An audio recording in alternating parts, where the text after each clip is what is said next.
And we're live. Welcome everybody here to the Lakers Lowdown Podcast. I'm Anthony Irwin again tonight. This is the second time that we're attempting this. This is a completely different view of my office.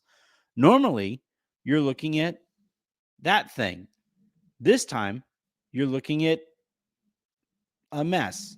So today on the show, we're going to be basically redoing the beginning of the show, and then we're going to be taking you guys through the important clips from today's press conference with JJ Redick and Rob Pelinka. Rob gave us some updates on player availabilities, and JJ gave his thoughts on what various guys are, what his expectations are for various guys. We got an update on injuries, the injury situations going into training camp. Specifically in Jared Vanderbilt's case was like eye-opening. So we'll talk about that. And in order to talk about that, I have a special guest who already spoke technically tonight. To those of you who were tuned in to the first iteration of this show, I'm having some kind of technical difficulty with my main Mac, which I'm not looking forward to potentially replacing heading into the season. But we're here. I'm on my laptop, which is technically older than my Mac. It's just a whole freaking mess. So I'm going to go ahead, stop rambling before I get super duper angry.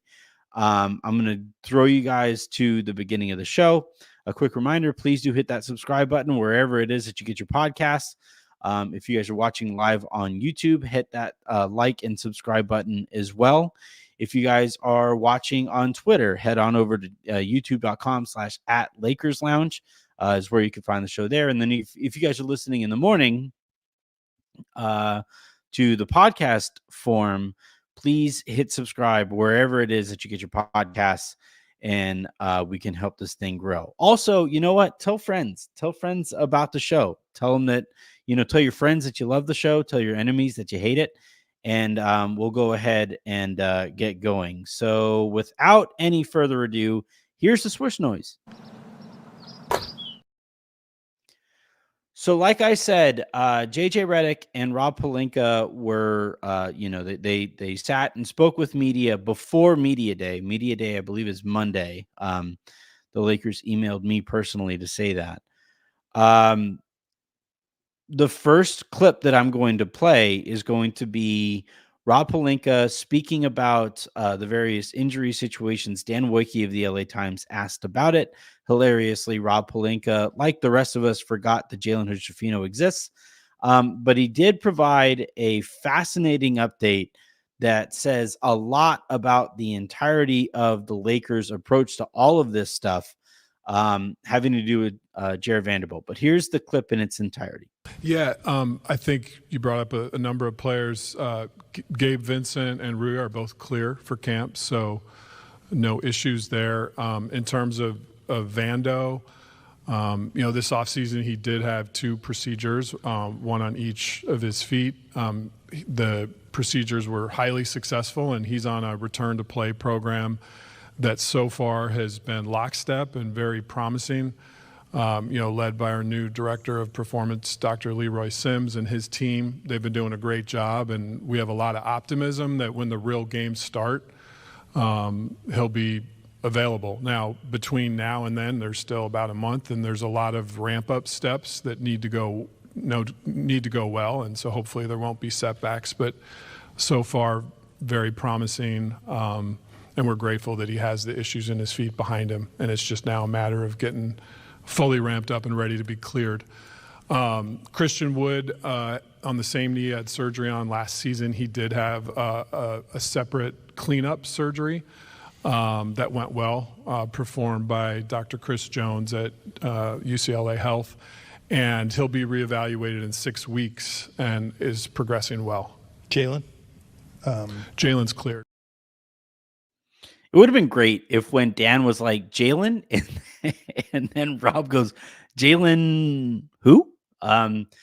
quick note before I throw to Jen, as she's going to explain some important points about Jared Vanderbilt's foot situation, bone spurs, bursitis, all of that good stuff. Generally speaking, when an executive is talking about somebody's recovery, the longer the explanation, the worse the situation, right? Like, hey, how's Jalen doing? Good. Gabe, cleared. Rui, also cleared. Vanderbilt, well, you look at the difference in word count on the various situations there. And normally the longer, like we saw this earlier, Raj and I talked about the Kawhi Leonard situation, right? That was a really long conversation and explanation from Lawrence Frank on that situation. And the longer the explanation, the worse the injury situation. But to provide actual, doctoral analysis of what's going on, I'm going to throw to my significantly better half, who is standing here off. Now, this transition is a lot less smooth than it would normally be when my computer is there and my L desk allows us to go this way. So you guys are going to watch this take place in real time. Again, apologies for all of the technical difficulties over the last 48 hours. StreamYard, my Mac, the Lakers, everybody is working together to screw up my life. But hey, here's my wife. Yep. Yeah, this is on. Here we go.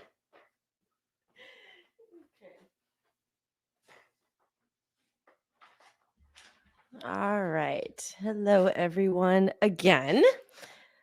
All right. So we're going to kind of break down what the link is between bursitis and bone spurs in the heel. So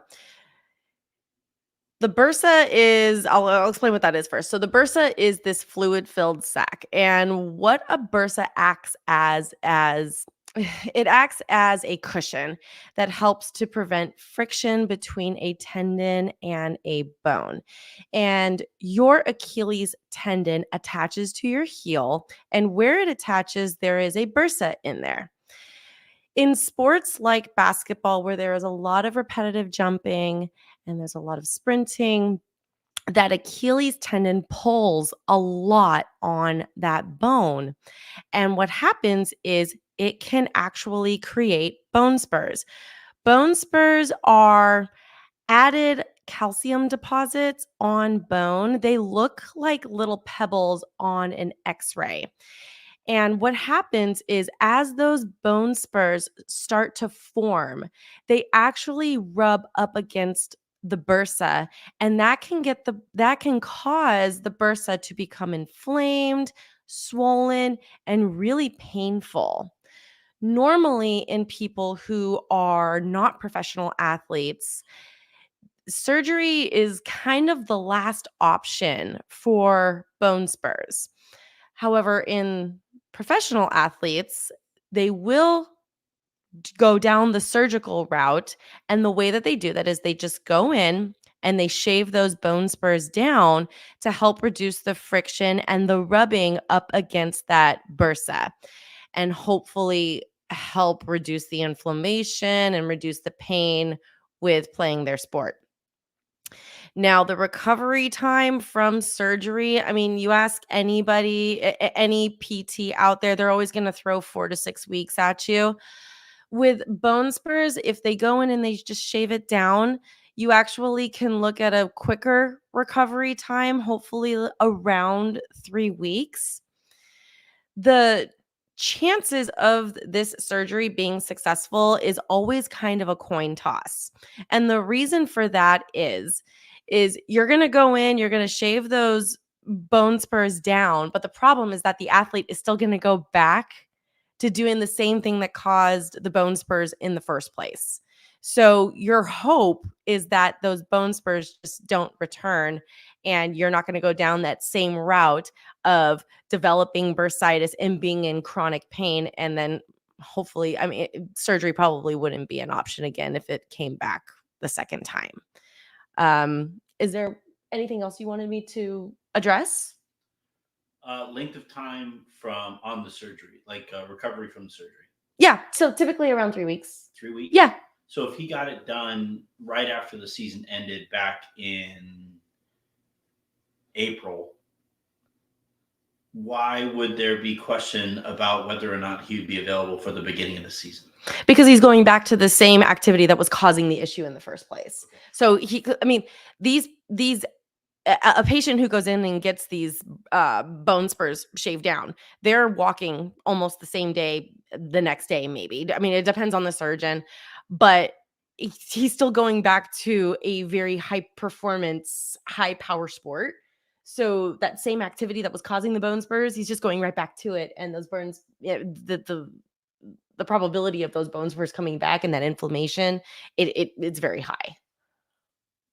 Cool. Yeah, he also had another surgery on top of this one that I think takes higher priority and is a longer recovery time. We just don't know anything about that one. So there's probably just a lot of instability going on in that foot, in that ankle. Oh.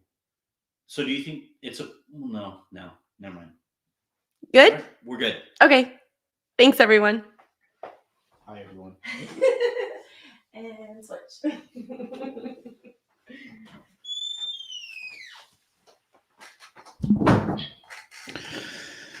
That's my wife again. Shouts to Jen for sitting in here and doing that twice because of the technical issues. I didn't leave the comments open because for somebody who does that for the first time, if they see the comments there, it's impossible to not like get sidetracked and distracted by them. So to those of you who have any questions about it, hit me with them, and then I'll ask Jen, and I'll answer them on tomorrow's show. Sky Falcon 5, like, is it just going to be pain tolerance moving forward, or is it structural damage? Yeah, that's a great question. I'll ask Jen. As far as like the situation from my perspective, from like a reporting perspective, and for your guys' perspective as fans, I think it's important to note that this is the Lakers were able to keep 2 surgeries off of the radar, and the reasons being no idea. But, it's worth noting that that's something that they would do, which, the next time they provide us any kind of a positive update, if I were just a fan, and this is how I operate as a reporter too, we have to be inherently skeptical. But if I was a fan and the Lakers offer me some kind of a positive update on somebody's injury situation, I'd be like, yeah, that's great. Also, you kept 2 surgeries on Jared Vanderbilt secret from us. So I'm going to go ahead and like wait until we actually see that player back on the court, or I'm going to wait until we get, more information on whatever situation that we're talking about. And then,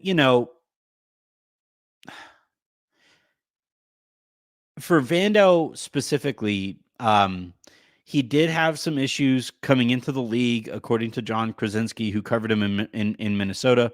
John has actually been on the show before, so maybe I could bring him back on for the Contender Series, and I can ask him about Vando. But he had those foot things before. Like as Jen kind of pointed out, the issue with especially foot injuries is it requires like, so remember Steph Curry, when he got into the league, kept spraining his ankles over and over and over again. It was like this. It was this craziest thing. And what the Warriors and what Under Armour did was basically like reteach Steph how to walk, because of, if you think about it as like a tire alignment, if your tires are out of whack, you're going to get a bunch of wear and tear on like the sidewall of your tire, that wall that rolls up this way. And that's generally how, mechanics can tell you whether or not you need to realign your tires, realign your, everything that's going on down there. And that's what they essentially did with Steph. And with Vando, it's, maybe a little bit late in the game. He just hasn't done that. And that's why foot problems keep coming back is, you're going back to the same wear and tear and pounding that comes with playing basketball. If there's a problem with the way that he walks or he runs or he jumps or anything like that, that hasn't been addressed. And that's why those foot problems keep coming up. That's why, like, for me, if I hear about foot problems in athletes, that's a giant red flag because of how much work beyond surgeries, beyond PT, beyond recoveries that it generally takes for guys to get back and healthy and productive again. So hopefully Vando is able to get back on track. Hopefully, the heel surgery and the bone spur surgery, as well as the surgery that's going to take a little bit longer, that being the one. And what's crazy is that, like, he was cleared to play in the playoffs, but got surgery on the foot that he had problems with because of what happened in the Boston game. Like, again, I'm not going to go so far as to say that the Lakers are lying to us in this situation, but they're at the very least withholding information. And so long as they continue to do that, anytime they offer up any update on any player's physical availability or well-being, we all kind of have to say, like, okay, yeah, it's cool, but treat everything, that they say about those situations with a giant heaping helping of salt. So, hey, speaking of salt, Rob Pelinka kept on talking after all of this. So let's keep on, let's address the rest of the stuff that he said in this presser. All right, so the next clip that I have lined up for you guys is one where Jovan, friend of the show, Jovan Buha, asked about what it would take for the Lakers to move one or both of those picks, and whether they would prefer to move them in a bigger trade or make more marginal upgrades. For whatever reason, nobody ever brings up the bevy of second round picks that the Lakers have at their disposal. But in this case, Rob was asked specifically about the 2 first rounders at their disposal. And here's what he had to say about what he'd be looking for in any trade that they're used in. Yeah, I think the philosophy that JJ and I are aligned on is we want to build sustainable Lakers excellence. And I think when you talk about moves, you can make a move that backfires. I think every GM has made a trade that they say, maybe that one wasn't ideal. But every lens that we look through has to lead to sustainable Laker excellence. So the direct answer to your question is yes, we would do a trade with both picks if that would lead to sustainable Lakers excellence. We would also use one pick to make a marginal upgrade if we felt like it was the right thing to do. We looked long and hard and did a lot of work at seeing if there were ways to increase the overall roster talent this offseason. And the right move didn't present itself. It's not an excuse to say that we have a different system that is more of a limiting system for trades and moves. And so there's just less of a supply for opportunities, but we will continue to study and scour the marketplace. And if the right move presents itself that leads to long-term Lakers excellence and improving our team this season, we'll pull the trigger. So I was on Playback, and by the way, follow us over there on Playback at Lakers Lounge, just same as it is on YouTube. We're going to be doing a lot of fun stuff there on that channel for games and stuff this season. But I was on Playback watching this presser with the audience there, and I think it was Ender who made an incredible point, worded perfectly too, by the way. But when Rob says that the any move that the Lakers make has to, lead to sustainable excellence, sustainable Lakers excellence. Sorry. And the point made here was that, the point made there was that, like, that implies current excellence. And the reality of the situation is the Lakers in the regular season in under Rob Pelinka's stewardship has been mostly mediocre. Now, they do have the one championship to show for it. That was a team that was not filled with Rob Pelinka guys. He quickly got rid of all of them and replaced them with mostly bucket getters. That has not led to very much regular season success. Now, you do have the one run to the Western Conference Finals last year. People on Twitter are angry at me for calling it fluky or pretty fluky. I think that kind of misses the point there, in that the Lakers basically, ripped apart a team that won a championship, that, competed for, or, looked like it was ready to compete for another one if it didn't deal with a really short offseason and, one too many injuries in the following season. And they basically burnt that house down to the foundation, and are now just holding on real tight to a team that made a run to the Western Conference Finals.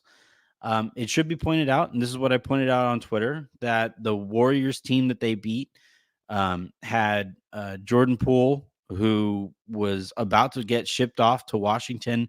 The chemistry on that Golden State team was a mess. They beat a Memphis team that did not have Steven Adams, did not have Brandon Clark, and was relying extensively on Xavier Tillman. And then when they finally did play a whole team, they got swept in the Western Conference Finals by the Denver Nuggets. And then the last year, when they saw the Denver Nuggets in the first round. By the way, that team almost had to face Denver in the first round, if not for a Dennis Schroeder shot that helped advance, it helped them win that game, and made it so that they would play the Memphis Grizzlies first in that first round, and not the Denver Nuggets in the first round. Had they played Denver in the first round, they would have gotten swept, and we'd be looking at that team very differently, right? All of those details, I enjoy that run. It was nice to see LeBron and AD being given an even decent shot in the postseason, whereas the years prior, the Lakers refused to move Russell Westbrook and, wasted basically 2 seasons of LeBron James and Anthony Davis, hoping that would work out. And, you now fast forward to this point here, where they are just clinging on to this, I think, mostly mediocre core, like some kind of life raft in the middle of the ocean, when this is the exact kind of team that you should feel very comfortable making whatever change that you need to make. Um, and, Rob uses that phrase, sustainable Lakers excellence. What he's talking about there is the post LeBron era. He wants whatever move that the Lakers make, he doesn't want it to, put, the organization's future at risk for the sake of competing in the now while they have LeBron James and Anthony Davis. And if that's your stance on team building while you have Anthony Davis and LeBron James, then you may as well not have Anthony Davis and LeBron James. That's just how that goes. And, that was a very disappointing answer, I thought. He even used the word excuse, unprompted. He knows that we see all of these answers as excuses, and he knows that the fan base is pretty sick of, these kind of pre-written talking points, and yet we keep getting more of them. So I guess we just have to keep on showing our frustration. Rob was asked again about team building and specifically roster turnover, and this is what he had to say on that front. Yeah, I think JJ and I talk a lot about the roster, and both of us in our partnership have a really strong belief in the 15 players on this team. I think for any team to do well, you have to have good health and good fortune, and those things are variables you can't control. But with those, we have a lot of confidence in these 15 players. I think the inverse of change or overhaul is continuity, and I think continuity can be highly successful in sports. This is a core group that did make it to the Western Conference Finals. We didn't have Gabe Vincent or Vando last year for whole seasons. If you add two players like that, there's a delta there. I think there's going to be internal growth. We're going to see increased capacity, increased on-ball stuff from Austin Reeves. I think JJ can talk about that. There's going to be growth from him and Rui and all the guys across the roster. I think there's going to be internal improvements. So we have a high level of confidence in this group, and we're going to lean into the things that we can control and lean into the continuity of this team. Yeah, I don't think he believes that. Like, I'm going to be honest. I also don't necessarily think JJ Redick believes that. I'm going to play the beginning of that again and keep an eye on JJ Redick and specifically his head when Rob talks about how much they believe in that core. Yeah, I think JJ and I talk a lot about the roster, and both of us in our partnership have a really strong belief in the 15 players on this team. I think for any team to do well, both of us have a really strong belief on the 15 guys on this team. JJ immediately goes, looks to the ground. Anybody who has kids, and I know I use my kids a lot for content here, but anybody who has kids, if you ask your kid, like right now, Avery and Miles are at that age where they fight over toys. They have begun fighting over toys. And if I come into a room and Miles is crying, and I ask Avery what's going on, and her head immediately goes like this, the next thing that comes out of her mouth is going to be a lie. And you know that, right? Any kid, any parent knows that. And so when Rob goes like, yeah, JJ and I, we really believe in this team, and he looks at JJ and JJ is like, yeah, totally. And then he like drops his head, like whatever he said before and after is probably going to be a lie. And whatever he said, non-verbally there feels like a bit of a lie. There's no way you can believe in this roster. At its best, we saw it make the Western Conference Finals and get swept by the Denver Nuggets. At its worst last year, we saw it be a first-round exit last year. We know that we have 2 seasons to work with in which they didn't win a championship. So if Rob Pelinka's goal year in, year out is title or bust, then he is going into the season with a roster that he knows is going to bust. Right? Like that's just that's very simple math.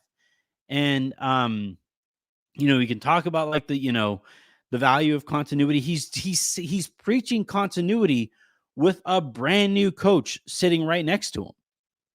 If he really believed that continuity was this grand value, he would have brought back Darvin Ham. He would have talked to Darvin about the things that he did poorly the previous season, and he would have tried to build on those mistakes moving forward. But no, he probably correctly realized, okay, yeah, Darvin wasn't the guy for the job. He took such a glaring step backwards that we needed to get him out of there, and we needed to bring in somebody who would take us in the right direction.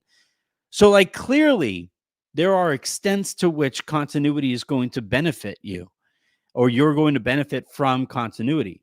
And in this case, continuity is used as a shield to take us, to deflect from the blame of not being able to improve this roster in tangible, in important ways, as we know that this roster clearly isn't good enough. He had, if for those of you who are hoping for like changes soon, well, that's awkward too. We keep on doing this thing. It's become a bit. It's one of Harrison's favorite bits that you can't judge this team until so and so is back. Well, somebody who also really, really likes that bit in a non-facetious way, apparently, is Rob Pelinka. Yeah, I think that's really a question that I think we'll have a. Sorry to cut in. He was asked how close this team is to the level of competition that it should be at. So again, here's the clip. Yeah, I think that's really a question that I think we'll have a better sense on after 30 games. But we believe in this group, and the 15 guys that play the games are going to control the wins and losses with their effort, with how hard we play, with the pride we play with how organized and detail-oriented we are. And I can tell you, we can't guarantee wins and losses, but we can guarantee that that's going on with these guys. So the confidence and belief level is high. But the work is never done. And so we'll continue to look for ways, if we can, to upgrade the roster. That's part of our jobs and something we always have an open eye to doing. But if we have good health and good fortune, I really like our chances. That's part of our job, he says, about looking for roster upgrades. No, Rob, that is your job. No, we here, like JJ's job is to coach. And the more time that you ask JJ to spend time on personnel decisions, that's taking away from a rookie head coach's, from a rookie coach's first attempt at coaching an NBA team. Enough with this collaboration bullshit, man. Enough of using, initially it was LeBron and AD that you used as a meat shield to stop, from any kind of blame on bad decisions. We saw how it went with Russell Westbrook, and you were able to pass judgment or pass blame off to LeBron and AD. Since then, neither of those guys want to be put in the same sentence as you. And then now here we go again, where any question about personnel or now we're talking about partnerships with JJ Redick. You know what that is. We know what this is. We've seen the movie. We know how this is going. What's going to be interesting, though, is that, you see it in these pressers. JJ is significantly better at this stuff than Rob Pelinka is. JJ comes across as a lot more genuine. It doesn't feel as tech bro-y when you hear JJ explain various things that he's thinking about with this team. Not to say that he's perfect, but he's better than Rob at this stuff. It's going to be really interesting if we do reach a point where this, again, roster that we know has critical shortcomings, if those shortcomings, if those flaws in this roster do come around to bite the Lakers again, and even by way of just simple analysis of well, we know who put this roster together, we know who's being asked to coach it, but the problems are the personnel. If in even that way, JJ Redick and Rob Pelinka are at odds with each other, it's very clear who is going to have the popular support out there. Also important here, JJ Redick has a contract that extends well beyond Rob Pelinka's current contract. That's going to be a factor as well in the analysis there, and the allegiances, whether that's public or private, throughout the organization and those covering it, and even fans out there. All of this is to say that, Rob on 3 different occasions was asked about his inability to add to this roster. And on 3 different occasions, used talking point after talking point. It, just like Raj and I talked about, yeah, we knew that was coming. I knew, Raj knew, we all knew that was going to come. Like, those kinds of answers were going to come. The important part is to call them for what they are. And it's all bullshit, man. It's all excuses. You didn't do your job over the summer. You didn't succeed in improving this roster. You can use whatever CBA reasoning, whatever it is. Other GMs were able to navigate the CBA. You weren't able to. And that's you, man. So like we can say how excited you are about this team and the differences between Darvin and JJ all you want. But to me, uh far more important than anything JJ talked about here was getting those nonsensical and basically empty word responses from Rob Pelinka about a bad offseason that he is singularly, well, not singularly, but he is centrally responsible for. All right. Another clip here.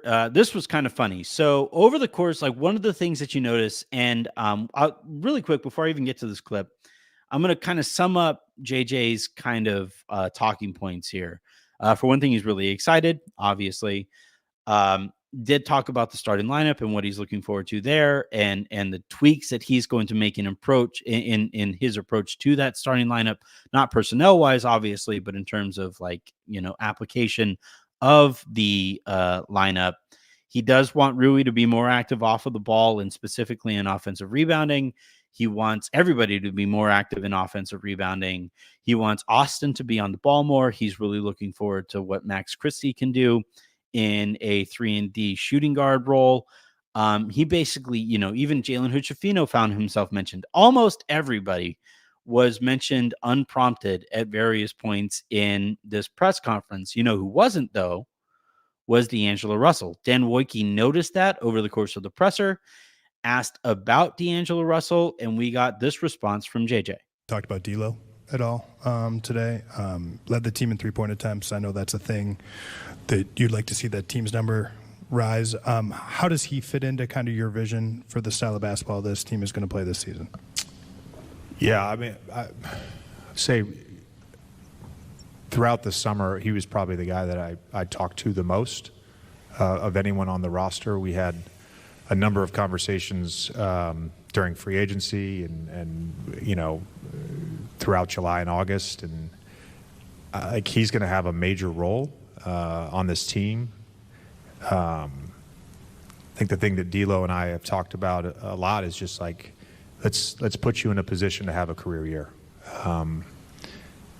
His mindset, his energy, the talk that he's brought, the leadership that he's brought when he's been in the building has been excellent. So I'm thrilled to be coaching D'Lo this season. He's in a great place right now, heading into training camp. I am thrilled to be doing a second version of this podcast because I had technical difficulties an hour ago. Now, JJ Redick made a interesting point there about like, let's put D'Angelo Russell in the position to have a career year. Dude, he's coming off of a career year. D'Angelo Russell was objectively great last regular season for the Lakers, given, by D'Lo standards, right? Set a record for three-pointers made, did so at an insane 41.5% clip. He shot 7.5 3-pointers a game. Like, offensively, D'Lo did just about everything you could possibly ask for in a season that he was in and out of the lineup, in a season that he had a bad head coach in, and in a season that he had like any number of distractions because of the trade rumor situation. D'Lo had his career year. Even if they put him in a position where he can have another career year, I guess, the issue is that like he could have whatever kind of career year you want. But we know as you head into the postseason, there are going to be inherent limitations on his game, and that probably he's going to disappear. So, like, look, it's cool that JJ is excited to coach D'Lo. I don't believe him for a second that D'Lo is the guy that he had the most conversations with over the course of the year. I just like you say a lot more about a guy when when you talk about the rest of the team unprompted and never bring him up versus how you respond to a question specifically asked about that guy. And look, we know this. As soon as D'Angelo Russell opted in, I was told that, by various league sources, that essentially D'Lo opted in, and within hours, at least 3 teams got calls from the Lakers about D'Angelo Russell. Within hours. They have been trying to move this dude for essentially a calendar year. When he signed his contract last year, the one that had the player option on it, when they came to terms, they told him, hey, this is why, by the way, he waived his no trade clause before he even signed the contract.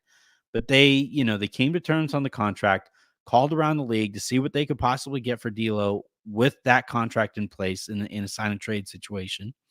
Weren't able to find anything, finalized the contract, got to the trade deadline, tried to trade him then, came really close to trading him to the Atlanta Hawks, who decided they didn't want him.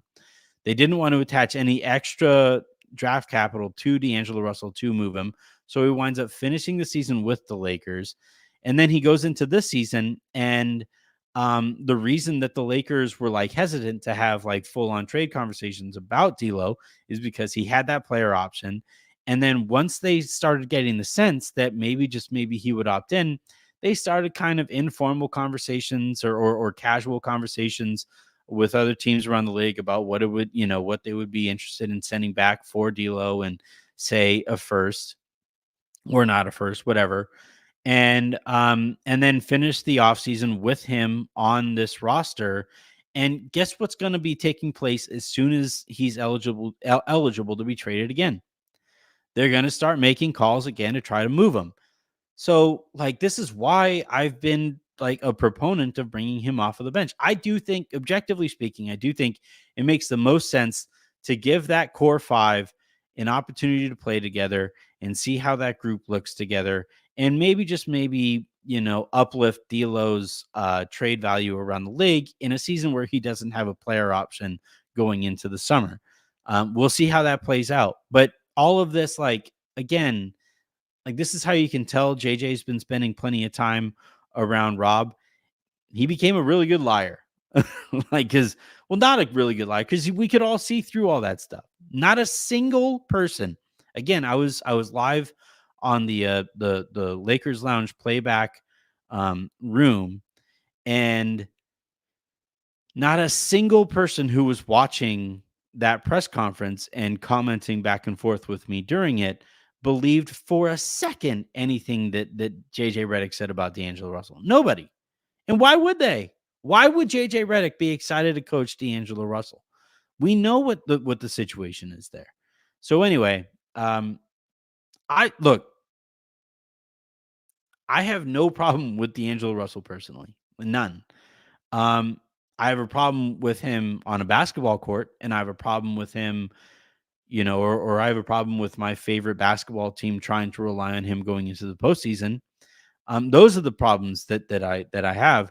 And I know that it probably comes across as like personal issues between me and D'Lo. I've never spoken to the guy. I have, no personal interactions with him. I just know from a basketball standpoint, the guy can't be on your team if you're hoping to win playoff games, or he certainly can't play a pivotal role on your team if you're winning or you're trying to win playoff games. The Lakers are going to be trying to win playoff games this year. They need to make sure that by the time they get to those playoffs, D'Angelo Russell is not playing a pivotal role on this team or in the rotation. All right. I've been essentially trying to and actually recording for about 3 hours now. So I'm going to go ahead and call this here. I'm going to get the editing done and get this scheduled out for the morning. And then tomorrow I will be recording with Lee as we talk about the things that we're looking at around the league, what he's looking at specifically with the Lakers. And we will also, speak about the project that he and I are launching together, the Basketball Passport podcast. By the way, that RSS feed is up and running. So to those of you who were, I got a ton of messages over the last couple of days about, where to find the pod. It wasn't up. Where is it? It has been up. It is now up with a full-on trailer there that also explains what the goal of the project is going to be. So check that out. Basketball Passport. I'm probably going to sneak the trailer here onto this feed, or maybe as like a quick little ad for in this episode, or maybe tomorrow's episode. So keep an eye out for that. Looking forward to talking to Lee tomorrow. And until then, and until the next time you guys hear from us, I'm Anthony Irwin. That was Jen. That was Dr. Jennifer Irwin earlier. And this has been have a great rest of your day. Make somebody else's. This has been the Lakers Lowdown Podcast. Please subscribe, like, all of that good stuff. And StreamYard, figure it out, man. Please. Mac, please.